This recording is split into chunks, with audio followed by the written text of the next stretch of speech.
যে বাংলাদেশ একটি নদীমাতৃক দেশ, বিশেষ করে আমাদের এই সমস্ত নদীর উৎসমুখ হচ্ছে পার্শ্ববর্তী দেশে যখন ব্যাপকভাবে বৃষ্টিপাত হয় তারা আমাদেরকে বিনা নোটিশে পানি ছেড়ে দেয় এবং বিস্তীর্ণ অঞ্চল প্লাবিত হয়, যেমন নদী ভাঙনের সৃষ্টি হয়। তো আজকে আমি যে নদীর ধারে দাঁড়িয়ে রয়েছি, এখানে আমাদের পানি উন্নয়ন বোর্ডের নির্বাহী প্রকৌশলী রয়েছে, আমাদের জেলা পরিষদের প্রশাসক রয়েছে, নির্বাহী কর্মকর্তা রয়েছে। আমি সরজমিনে দেখতে এসেছি আমাদের এই ধরলা নদী গত কয়েকদিন যাবৎ একটি ব্যাপক ভাঙনের শিকার হচ্ছে। তাৎক্ষণিকভাবে এমার্জেন্সি কাজ আমরা করছি, জিও ব্যাগ ফেলে আপাতত এটিকে ঠেকানোর চেষ্টা করতেছি। ইতিমধ্যে আপনারা জানেন যে এই ধরলা নদীর ডান তীর রক্ষার একটি বড় প্রকল্প জমা হয়েছে প্ল্যানিং কমিশনে।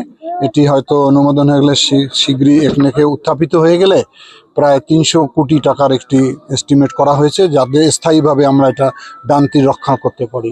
আর পাশাপাশি তিস্তা নদীর বিষয় তো আপনারা জানেন যে এই ব্যাপারে আমি দীর্ঘদিন আন্দোলন করেছি, জাগোবাহে তিস্তা বাঁচাই। আমাদের মাননীয় প্রধানমন্ত্রী সাম্প্রতিক সময় চীন সফর করেছেন।